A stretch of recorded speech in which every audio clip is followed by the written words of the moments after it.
I thought I was building the future, a decentralized empire of trust, built on code and conviction. But behind the blinking lights of our server room was a lie.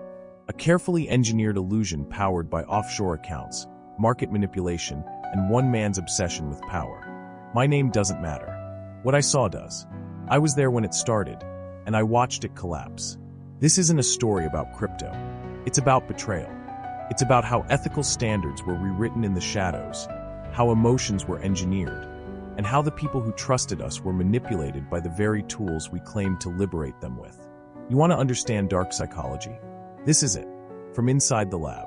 From inside Celsius. This is my story, the story of the market of lies. So if you think you've heard it all, you haven't. Hit follow on your favorite platform now, because the next story might just change the way you see everything. Don't miss a single twisted turn. I used to think truth was stored in code. Lines of it. Cold. Untouchable. But I was wrong. Truth is malleable, like heat, when you put enough pressure on the right people.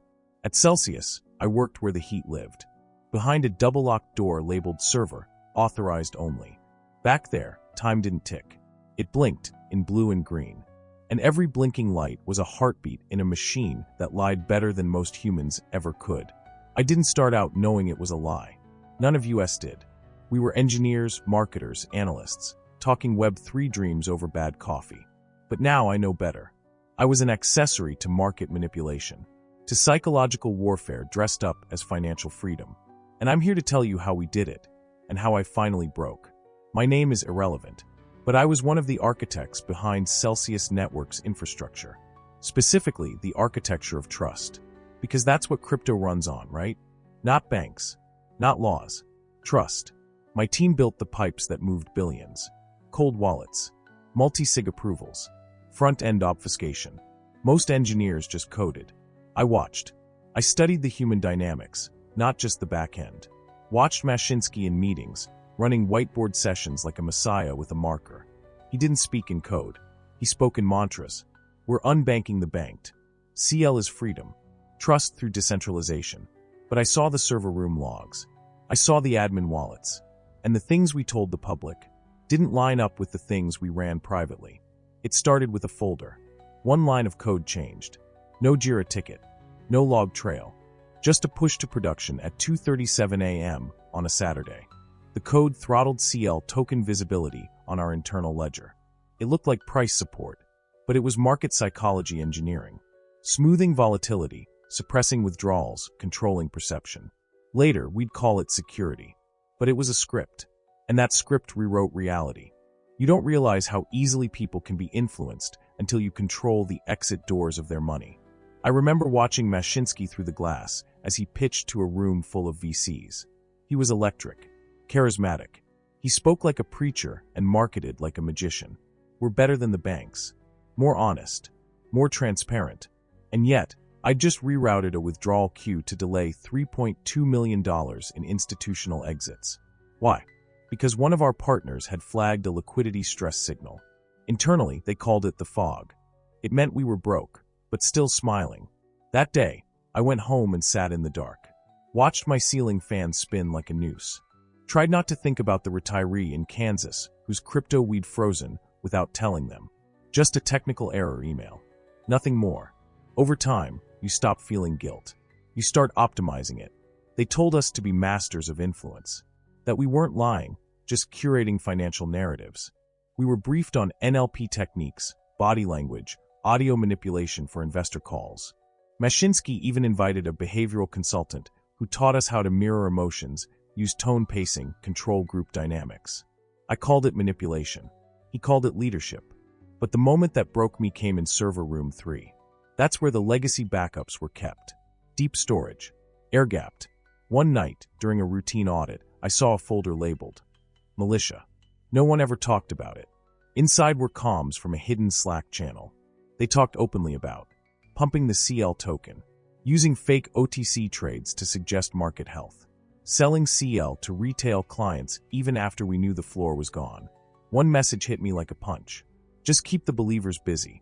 When they're emotionally invested, it takes weeks before they pull out. That wasn't strategy. That was emotional exploitation. That was weaponized trust.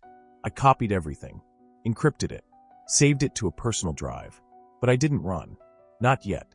Something in me wanted to see how deep it went. What else were we hiding? Who else was helping? Mashinsky wasn't alone. There were layered access logs, mirrored permissions, server-side keys that led to offshore cold wallets, the kind that never got reported to regulators. And behind every dump of data I decrypted was another shadowed truth. I started sleeping at the office, stopped answering calls. Even my fiancée noticed I was different. I just said, "Work's intense." But the truth, I was standing at the edge of something. A cliff made of con artist architecture, built by men who knew how to manipulate the market, the media, and human emotions. The longer I stayed, the more I understood. We weren't building a company. We were orchestrating a psychological con. This is how it started.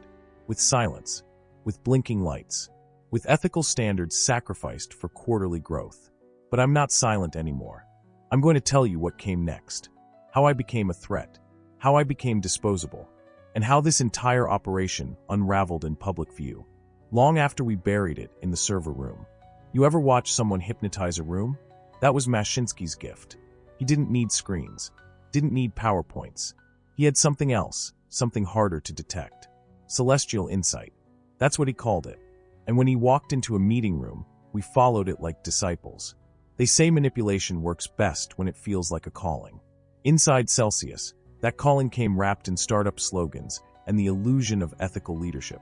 But underneath, buried in pitch decks and whisper networks, was the architecture of cult-level control.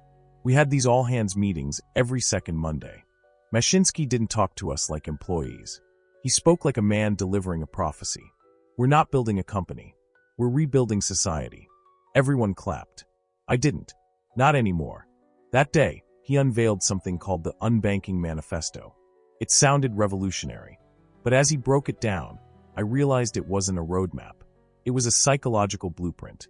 A guide on how to socially engineer belief in investors and employees alike.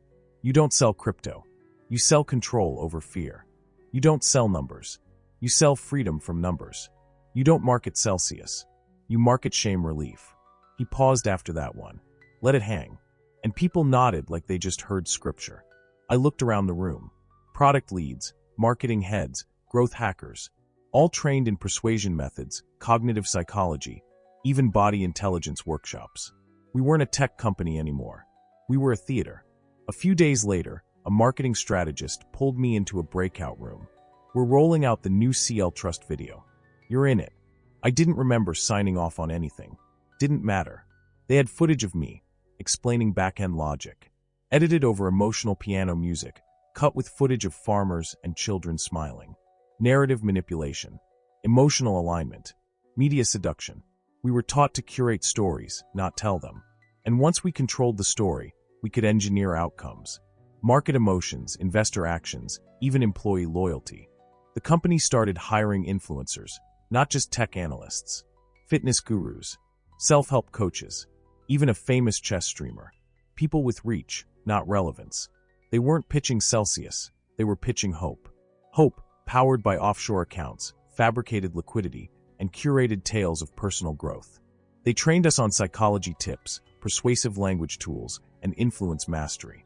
I watched grown men rehearse emotional tempo like actors prepping for Broadway. One night, I stayed late. Security logs, off-level checks, and I found something that chilled me. A white-labeled behavioral report titled, Human Conversion Efficiency, Q2. Inside, graphs of how long it took for new users to move from interest to deposit. Breakdowns of language techniques that best triggered action. Charts cross-referencing user fear levels with market timing. It wasn't just tech. It was mind manipulation science. And we were treating people's trust like code we could A/B test. That same week, Mashinsky flew to Zurich. Back at HQ, something shifted. A memo leaked from an internal team, a restructuring plan. It wasn't about headcount. It was about control hierarchy, internal loyalty tiers, behavioral scores, emotional reliability indexes. Anyone who asked too many questions was flagged. I was ranked moderate compliance, high skill, moderate risk. The moment I saw that, I stopped being part of the system. I started studying it from inside. I couldn't tell anyone. Not yet, but I needed backup. So I started collecting evidence, screenshots, files, access logs, encrypted, scattered. One day, while copying data onto a black flash drive labeled Echo, I felt something behind me. I turned fast. It was Sarah, our behavioral risk officer. She didn't say anything, just smiled. But that smile, it wasn't human. It was trained. And I knew in that moment, I wasn't just working in a fraud. I was being watched inside a psychological lab. Celsius wasn't a startup. It was an emotional machine powered by market manipulation, behavioral science, and scripted authenticity. We weren't just unbanking people. We were rewiring them, one belief at a time, one manipulated emotion at a time. And I was in too deep to just walk away. There's a phrase I kept hearing back then, quietly, almost jokingly. The money's offshore, just like the blame. I used to laugh along. Now I know it wasn't a joke. It was a warning. If the Celsius network was a city, then the offshore structure was its sewer system, hidden, vital, and full of rot. On paper, everything pointed to decentralization. In reality, there were 5 jurisdictions managing most of our assets, and none of them were the US. It started with an email. No subject, no signature, just a line. Check the Flowbank node. Port 6223. At first, I ignored it. I'd been getting strange pings ever since I started backing up files. But something about that one, it felt internal, like someone was leaving breadcrumbs. I opened the logs, routed through a Swiss-based node. Server address was masked, but once decrypted, it showed traffic flowing in and out of something called Apollo Entity 4X. I'd never heard of it, not in any of our diagrams, but it had admin-level hooks into our withdrawal queue logic. The more I dug, the more the illusion unraveled. There were wallet clusters tied to unlisted accounts, token reissuance events done silently, and even mint and burn cycles that conveniently matched PR release dates. In essence, they were controlling the market psychology by timing liquidity bursts with investor sentiment spikes. It was engineered hope. Then came the rabbit hole. British Virgin Islands, Cayman Islands, Zug, Switzerland. All roads led to a dense network of shell entities that acted like insulation. Each one handled a different layer. One processed withdrawals. One secured digital assets. One was labeled simply, Strategic Communications Holding. I clicked on that one. Inside was a folder, X's and O's. It held scripts, literal behavioral playbooks, written for investor webinars, AMA sessions, and even CEO live streams. If sentiment drops below 0.42 on trend graphs, inject a donation story or humanitarian use case to raise emotional appeal. Frame withdrawals as belief waivers, not as system failures. Belief waivers. We weren't just manipulating money. We were manipulating identity. One night, I made the mistake of telling Sean, a back-end dev who sat 2 cubicles from mine. He didn't even blink. Yeah, it's all routed through Apollo. KYC compliance is just for show. You think Mashinsky built Celsius to share power? Then he looked at me like I was the crazy one. Don't fight it. Learn the game. That line hit different. Because suddenly, I saw what Celsius really was. A controlled simulation. A multi-layered trust theater, powered by regulated language, but shielded by offshore liquidity and psychological insulation. I started noticing strange things after that. Internal dashboards disappeared. Admin privileges I once had were silently revoked. My card key failed twice. My laptop began to glitch around the same time I accessed logs related to something labeled Valkyrie nodes. It was clear. I was being monitored, maybe even tested. I bought a burner phone the next morning, began copying only what I could hide. The rest I printed. Yes, printed, and sealed in legal envelopes I dropped in random post offices addressed to myself. Paranoid? Maybe. But after what I saw, it was survival instinct. The biggest red flag came during an emergency leadership sync. Mashinsky dialed in from a villa in Monaco. Behind him, ocean waves, white linen, a glass of what looked like scotch. Let the market panic, he said.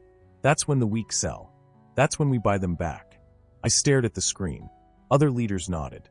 And I finally realized. Celsius wasn't reacting to chaos. It was manufacturing it. Using dark psychology, market emotion exploitation, and human behavior metrics to trap users in cycles of fear, reassurance, and dependence.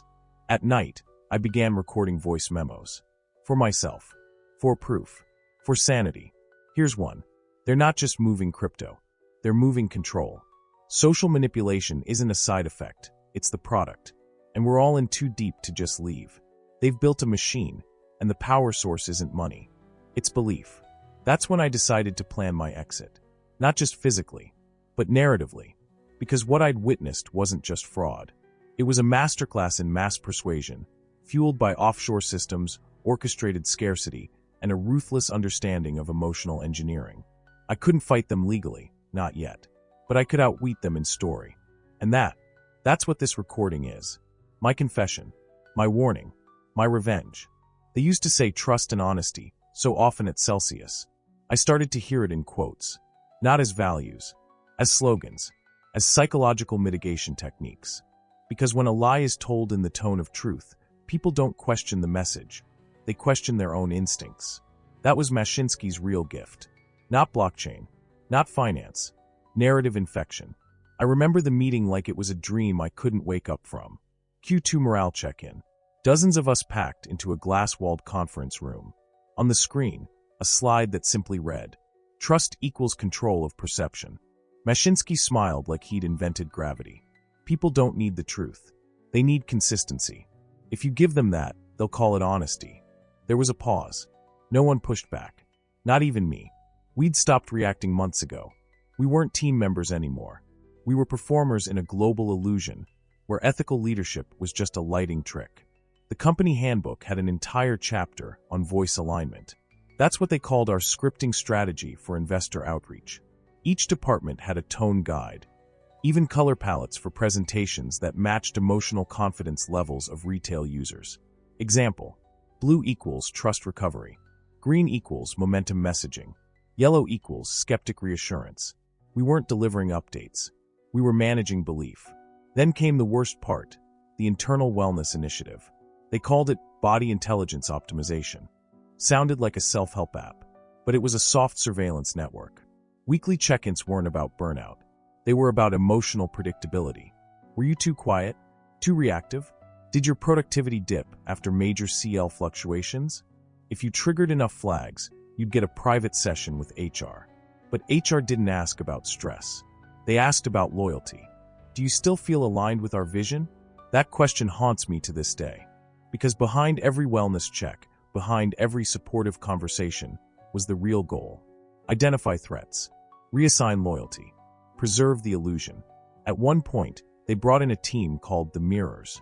I kid you not. They were internal performance coaches. Their job: monitor calls, Slack messages, even tone of voice. Then coach you to be on brand. Mine told me, "You're too forensic. Too cold. People won't follow someone who sounds like a machine." I remember staring at her like she was trying to rewrite who I was. Because that's exactly what she was doing. At Celsius, you weren't trusted for who you were. You were rewritten into who the company needed you to be. One day, I finally confronted a senior dev about the CL token manipulation. I had proof. Backdoor code fragments. Logs from the Valkyrie nodes. Internal analytics showing when and how we manufactured price bumps. He didn't even blink. You're overthinking it. Everyone does this. It's just part of the market game. This is how modern influence works. Then he said the words I'll never forget. Stop looking for truth. Start designing it. That was the moment my brain snapped. Because in that one sentence, I saw the full spectrum of what we were doing. We weren't just misleading. We weren't even deceiving. We were authoring alternate realities for profit. Curated emotional narratives. Engineered belief structures. Investor psychology scripts. And all of it wrapped in buzzwords about transparency, laced with just enough data to sedate the skeptics. You know what scared me most? It worked. Investors came back. Withdrawals slowed. CL rose temporarily. The illusion stabilized. All because we adjusted the perception controls. Trust was never broken. It was simply modified. And in that modification process, we became experts in human engineering. We didn't need guns. We had language. We had timing. We had control of context. And with that, we had everything. So, what do you call a company that rewrites emotions? That punishes doubt? That surveils its own in the name of loyalty? A cult with a wallet. But cults eventually crack, not because the illusion dies, but because someone inside stops believing. And I was done believing. The CL token wasn't just a digital asset. It was a weapon of belief. It was the carrot, the spell, the lie you wanted to believe because everything around it was designed to make it feel inevitable. The more you hold, the more you earn. Loyalty equals yield. CL is the heartbeat of financial freedom. What they didn't tell you was that behind that heartbeat was a pulse of manipulation, controlled not by markets, but by us. I remember the first time I realized we were scripting reality. I just finished compiling an internal graph of user behavior during CL price swings. The correlation wasn't just strong, it was surgical.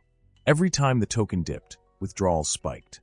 Every time we pushed a marketing video or staged an AMA, trust temporarily recovered, and CL bumped back up. It wasn't market dynamics. It was emotional choreography. And the rhythm? It was ours. One file in particular changed everything. A document titled, Token Sentiment Mitigation Flow, Q3/confidential. Inside were specific instructions on how to manufacture bullish momentum. Time CL buybacks with macro crypto news. Leak partnership rumors during low morale. Use influencer comments to trigger retail confidence. We even had a color-coded scale that mapped market emotion to narrative interventions. Red equals fear, inject, we're hiring signals. Yellow equals hesitation, release testimonials from long-term holders. Green equals belief, encourage staking. This wasn't investing. This was psychological warfare wrapped in code. I spent my nights reviewing wallet logs. What I found disgusted me. A cluster of master wallets, tied to internal aliases, some named after Greek gods, some just numbers. They were used to sell CL at local highs, rebuy at lows, and fake liquidity when withdrawals surged. We were simulating demand with internal market manipulation, faking volume to make CL look stronger than it was. Meanwhile, Mashinsky was on interviews telling the public, "We're the most transparent company in crypto. We don't manipulate anything, we let the market decide." Bullshit. I was watching it happen in real time, from inside the server room. I ran the damn code. There was a saying in the office, if it looks bullish, it becomes bullish. We weren't reacting to market forces. We were engineering reality, using CL as a feedback loop to control investor emotion, identity, and behavior. They weren't just holding CL, they were being held by CL. Eventually, the internal panic began to crack through the illusion. Whale withdrawals triggered back-end alerts. DeFi platforms stopped integrating. A few quiet lawsuits started showing up on encrypted threads. But the response? Doubled down on the narrative. That week, we launched Celsius Heroes, a gamified staking program. They framed it like a movement. Tiered loyalty levels. Badges. Digital rewards for emotional obedience. People called it brilliant. I called it cult economics. We were using game psychology and positive reinforcement theory to trap users in the very system we were dismantling behind the scenes. At one point, I confronted a tokenomics strategist. "We're faking the floor. This is fraud." He looked at me calm. "We're not faking anything. We're managing expectations. This is how the real world works. You don't win by being honest. You win by being first." Then he handed me a printed chart titled, Influence Ladder, CL Holders. It broke our user base into psychological types. Believers, emotionally invested. Traders, logic-driven, risk-tolerant. Tourists, easily swayed by social proof. And next to each type, recommended manipulation techniques. I felt sick. This wasn't strategy. This was behavioral engineering with collateral damage. And the worst part? It worked. Months later, when the first cracks hit the press, we watched the CL price drop, then rebound, then drop again. The team cheered the rebound. See, loyalty is strong. But I knew better. We weren't seeing loyalty. We were seeing delayed collapse, propped up by people who were too ashamed to admit they'd been conned. Cognitive dissonance as a retention strategy. The token game was never about CL. It was about testing the limits of influence. About how far people would go when you offered them an identity with a ticker symbol attached to it.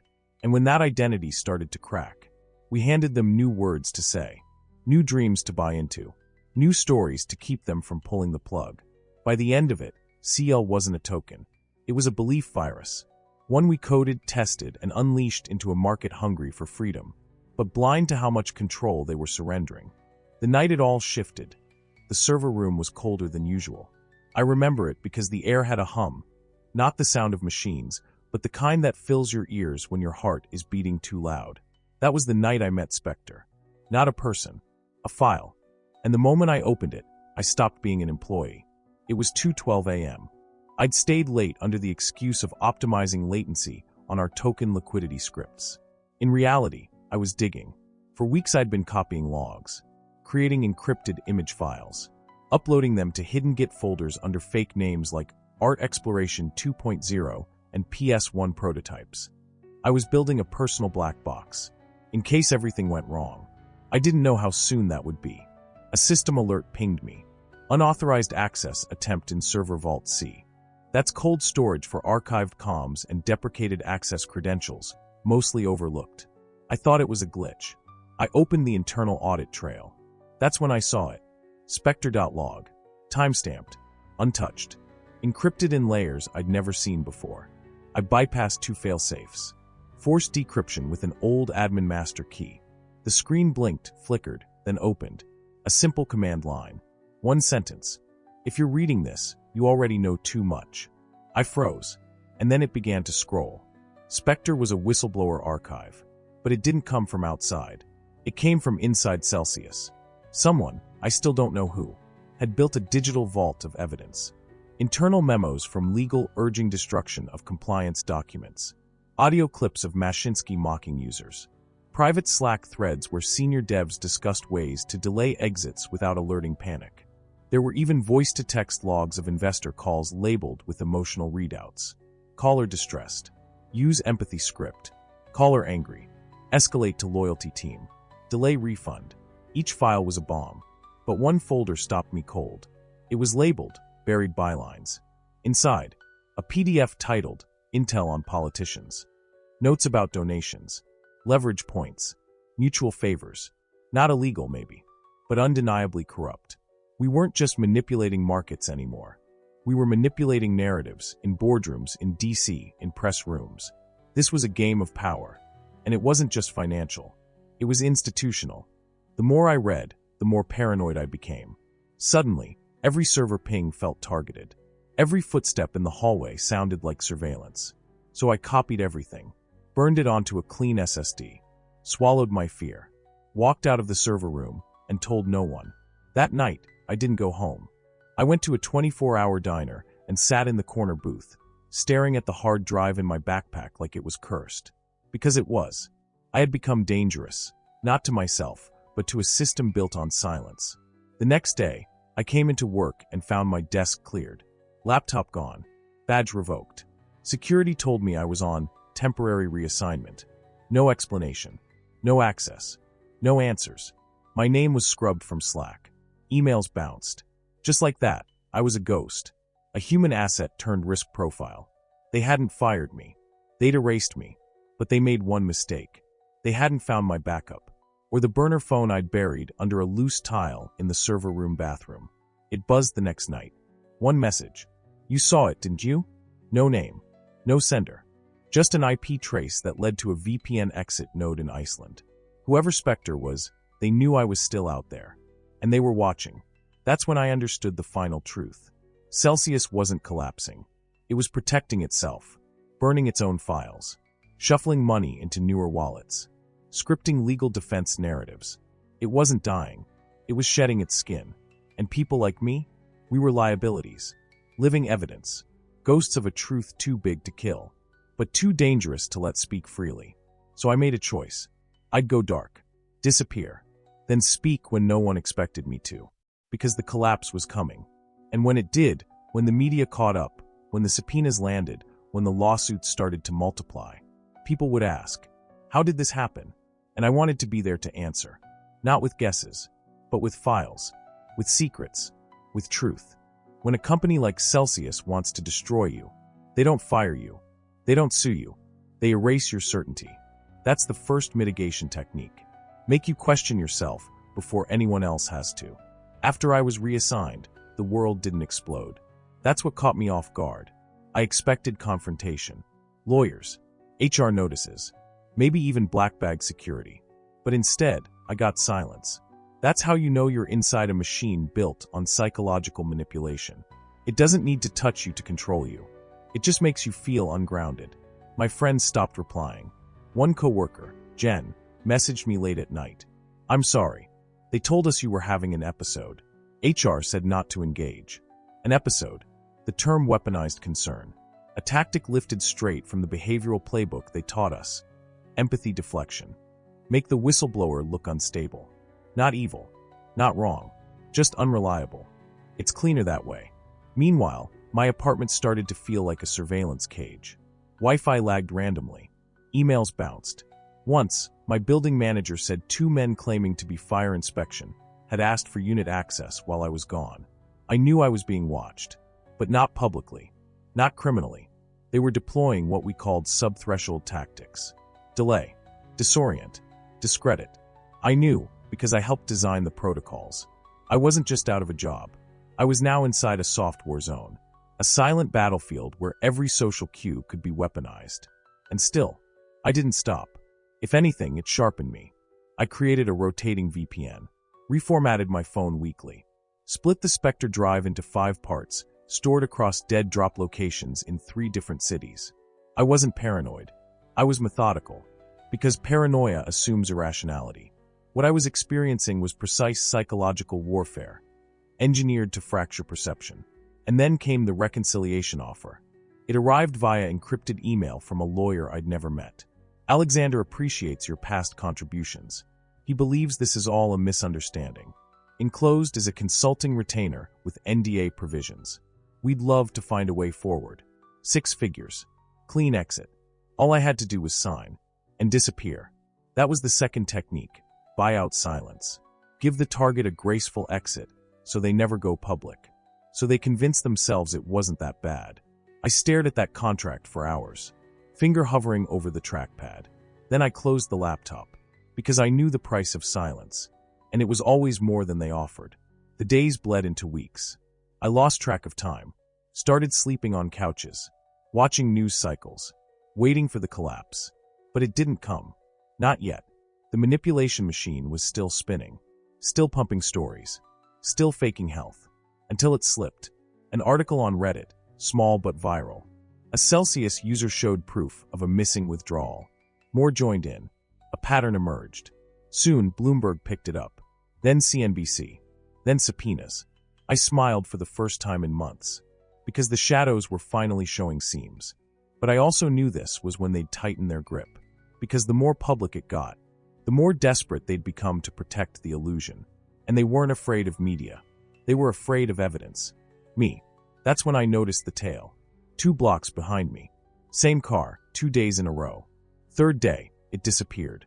But not before I sent a message. A dead drop in an internal channel. I still have everything. I'm not alone. Try harder. That night, I got a message from Spectre. No words, just a link. It opened to a private forum, a thread labeled Threads of Collapse. Dozens of entries. Internal whistleblowers from other departments. All documenting soft warfare. Home internet outages. Wellness checks from fake psychologists. Bank account freezes. Background reputation smears. It wasn't just me. They'd built a playbook for suppressing dissent. A full-scale psychological suppression framework designed to mitigate legal exposure through intimidation and confusion, not violence.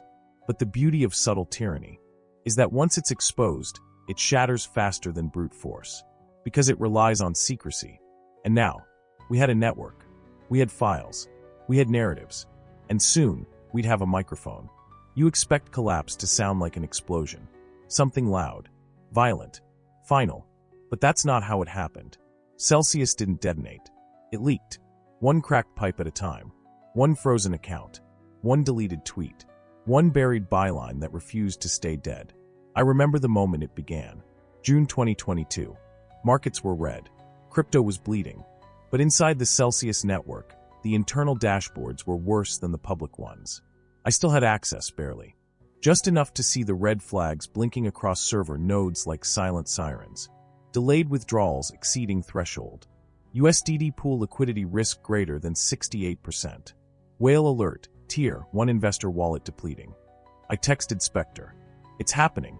No reply. Didn't need one. We both knew. Then it went public. A blog post. Polished. Sterile. Due to extreme market conditions, Celsius is pausing all withdrawals. I laughed out loud. Not because it was funny, but because I could still hear Mashinsky's voice echoing in my head. We don't pause. We build. Celsius is bulletproof.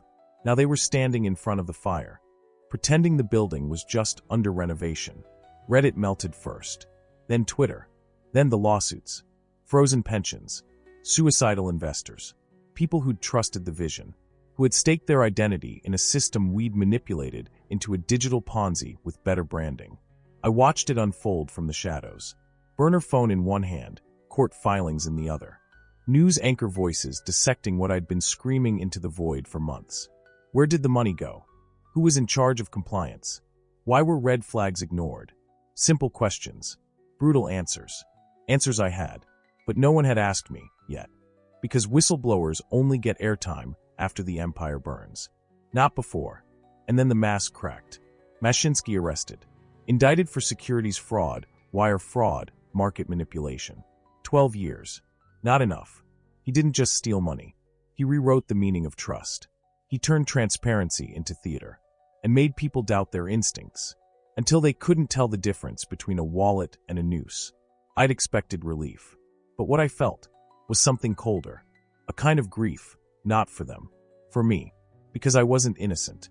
I'd built the stage, wired the lights, wrote the scripts, and even though I'd walked away, I'd also stayed quiet for too long, and the silence had cost people everything. The day after Mashinsky's sentencing, I went back. Not to Celsius, to the server room. The building was empty. Lights off. Desks abandoned. But Vault C, the cold storage, was still locked. I broke in. Out of instinct. Out of ritual. Inside, the blinking light was still there. One last heartbeat from the machine we thought we controlled. I pulled the drive. No backup. No copies. I took it with me. Then I watched as the tech I once believed in became evidence. That night, I sat in a motel room, pulled the curtains closed, opened a mic, and hit record. My name doesn't matter, but the story does. And if you're still holding on to the idea that tech is always progress, let me tell you what it looks like when that progress starts feeding on people. This isn't about blockchain. This is about belief. And what happens when you weaponize it. Because Celsius didn't just collapse. It collapsed people. And now, I was going to rebuild what mattered. Not their brand. Not their narrative. The truth. They say justice brings closure. Whoever said that never sat in a deposition room under a fake name, facing attorneys who care more about optics than truth. Justice doesn't bring closure. It brings paperwork, and a question no one prepares you for. What do you feel responsible for? The subpoena came by encrypted email. Anonymous server. One line. Your testimony has been requested under sealed protection. Case, U.S. versus Celsius Network. I didn't hesitate. Not because I was brave, but because I couldn't live with what I hadn't done. They flew me into D.C. under alias, Jordan Malik. An empty suit. A borrowed name. A hotel room with blackout curtains. The night before, I couldn't sleep. Not because I was afraid of being found, but because I couldn't stop hearing the voices of people we'd betrayed. The man who emailed support 3 times before his life savings were frozen. The mother who posted screenshots of her child's tuition fund, trapped in pending status. The veteran who said CL was the only system he'd ever trusted. I'd read every case, every name, because I needed to carry them into the room with me. The courthouse was colder than the server room, but quieter. They walked me into a sealed conference chamber. Cameras off, transcripts encrypted, lawyers in navy suits. One pushed a folder toward me. Inside, my entire digital life.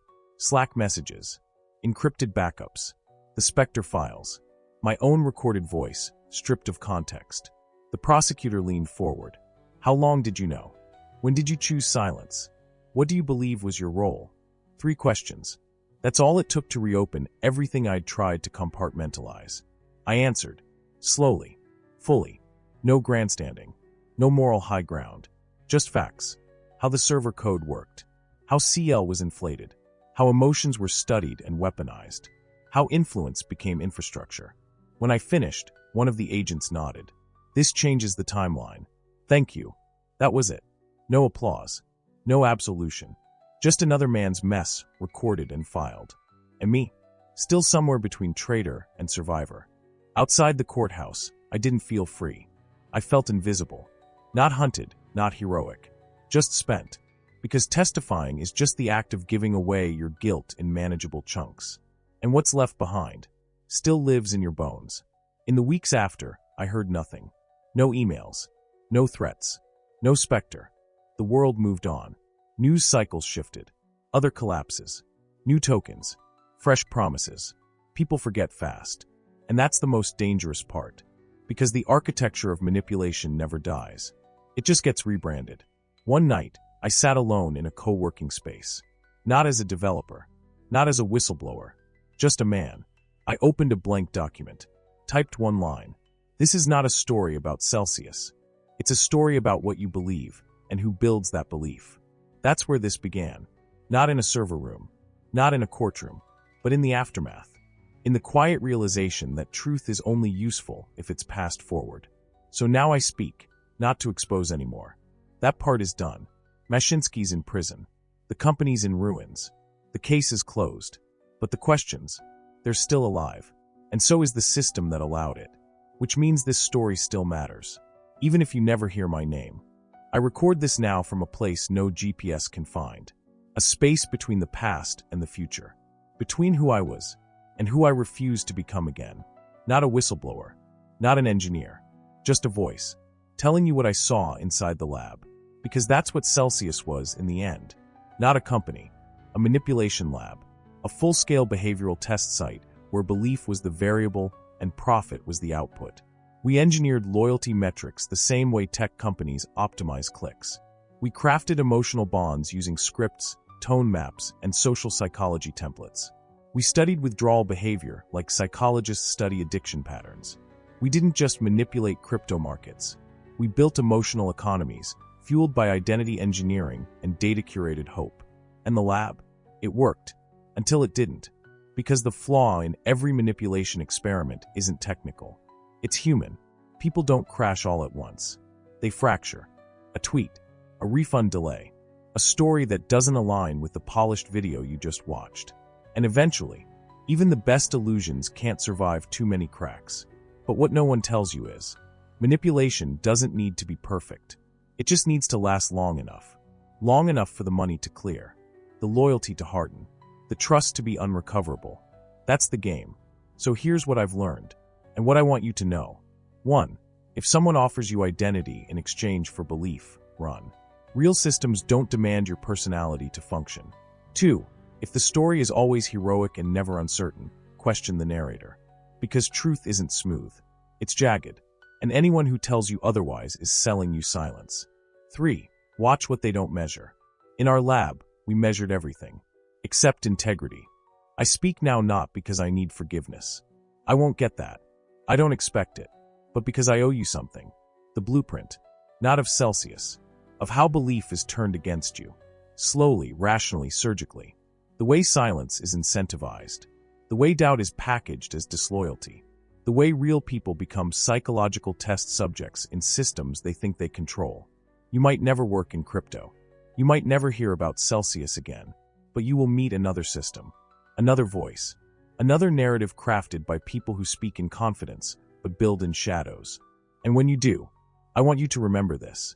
The most dangerous kind of manipulation is the one that rewards your belief, while punishing your instinct to ask why. Inside the lab, we had a term for people who question the system. They were labeled non-compliant assets. But now I see them for what they really were. Free. So if this story has done anything at all, let it be this. Let it make you a little harder to manipulate. Because I can't undo the past. But I can help fortify your future. And that's something.